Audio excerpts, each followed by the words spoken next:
Hello, everyone. This is Maydelis with Best Choice. And Antonio Felix, also with Best Choice. Welcome to our first podcast. We decided to do this podcast to share with you some information about our past experiences, both in real estate and insurance, and also to give you some information to avoid issues in the future, and give you some tips.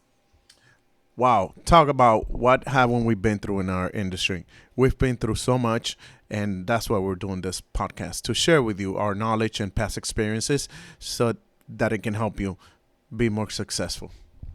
In our industry, sometimes you have to be a therapist, a friend, and even play referee sometimes with these clients. Absolutely, absolutely. Let me tell you a little bit about myself. I've been a licensed real estate agent for the last 9 years, and I am also a life insurance agent.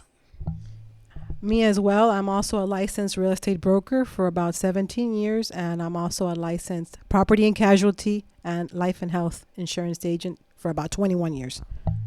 May and I have worked together as a team and have managed over 20 plus agents.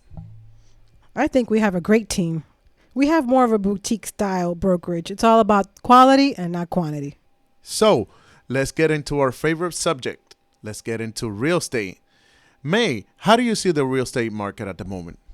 I think that the market is stabilizing. Prices seem to be where they need to be, where they should have been from the beginning, not this crazy market where it would go up $20,000 in a month or so. I completely agree with you. I have experienced a change in our industry. I remember when we used to go to open houses and you had a line with 20, 30 people waiting to see the properties. And now I've seen a slowdown. I've seen that properties are more accessible and the competition is not as tough as it used to be. I know, me too. I also remember going into properties and showing them to buyers and having them have to offer 20, 30, $40,000 above asking price in order to stand a chance, in order to see if they will offer or accept their offer. Yes, I remember. I remember those situations. And just to piggyback on that part, that puts a restraint on buyers when you have to compete with people paying $20,000, $30,000 above appraised value, or just in general, I'll pay you $20,000 above. I think that was very harsh on buyers. It made the competition very, very stiff. But now it's not the case. Now it's not the case. Talking about a little bit also about the FHA financing, this is something that's very critical when the prices are going up so astronomically high and there's so much competition. So you got to be careful when you're doing an FHA financing. This can definitely break the transaction. Yeah. Also, back then, if you had the listing, you'd have a ton of showings, and that phone should would have been ringing off the hook, as long as the price was in line, and you would get offers 20, 30, 40, even 50,000. I've seen above asking price. Yes, absolutely, absolutely. Now, and that brings me to the part about sellers and their listings. Sellers were taking advantage of the market, which is the nature of the business. You always want to make high above the market value. It causes constraint on the listing. The listing is going to sit there for months and it's not going to sell. At this moment, a colleague that I know it's going through a situation with an overpriced, very overpriced listing, and the listing is sitting on the market. Sellers, you have to be careful not to overprice too much your property, or otherwise it's going to sit on the market. I agree. Proper pricing right now is critical.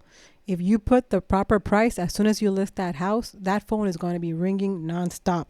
The first 2 weeks, I think, once you list a property, are the most important, and that will tell you, the market will tell you if the price is proper.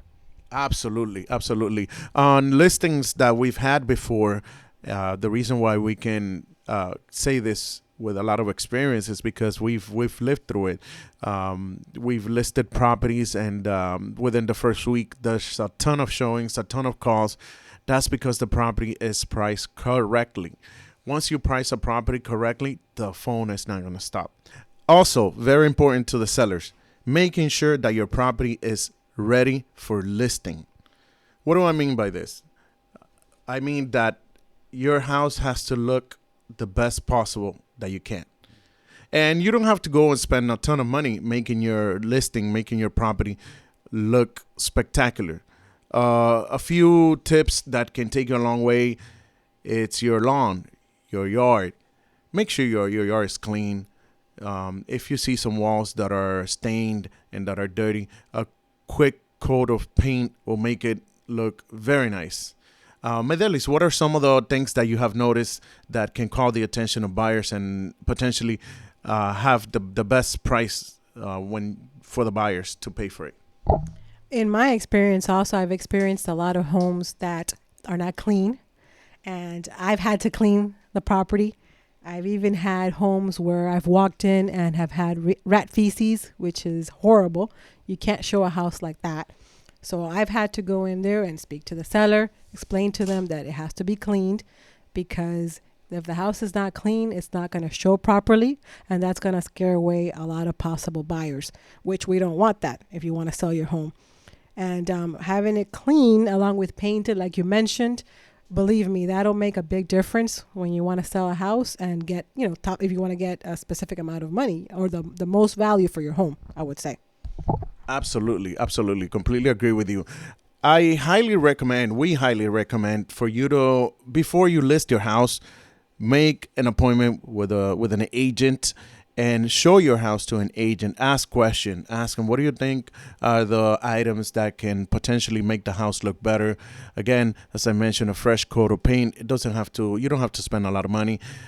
Go to a nursery near your neighborhood and make sure you buy some plants if you need to. Make your yard look good.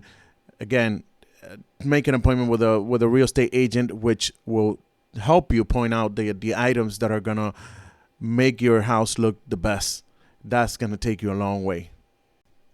So I hope you have enjoyed some of our tips and experiences and make really good use of it. I think if you use that information and make good use of it, it can help you out a lot. And now that we're about to end our podcast, I would like to ask you what has been one of the worst situations that you've been in real estate, a situation or something that has happened to you in real estate? I think if I had to pick one, because there's been so many, but if I had to pick one, the top one, I think it was once I had a listing that I had about 40 showings that day. I remember we were headed towards the end of the day. They had a little pet, and the poor little doggy, I guess from walking so much outside, it was so hot, the dog got overheated, and they brought the dog back in, and I noticed that the dog was breathing very heavily, and I kept asking one of the owners of the home, are you sure he's okay? And they kept telling me that it happens all the time, that it was because it was very hot. And, I'm here showing a property. The lady is filming, she's showing her husband how beautiful the home is. And then in the background, you see the doggy. The doggy had a heart attack and passed away. I think that was the most horrible thing that I have experienced. If I had to pick one thing, because, obviously I'm a pet lover. I love animals. And I felt so bad because there was nothing that we could do. But I think to me that was the worst thing that has happened to me. What about you? Oh my God, that's so sad. That's a really sad situation. Well, mine is short, but after working a couple for buyers, we gone through months and months of showing, and finally we land a property under contract, and we go through the whole motion of inspection, appraisals, and whatnot, and we get to the closing, and right on the closing table, the young couple, they started arguing before signing the papers, and they cancel the transaction. Oh my Lord Jesus, you know how that goes. Once you cancel the transaction right on the closing table, all has been completely lost. So that has been one of my worst experiences out of so many, and it just happens. You just got to go with the flow. You got to pick up yourself and get going again. I mean, there's a lot of things that are gonna happen to you in this industry, but you cannot get discouraged. You got to keep on fighting through.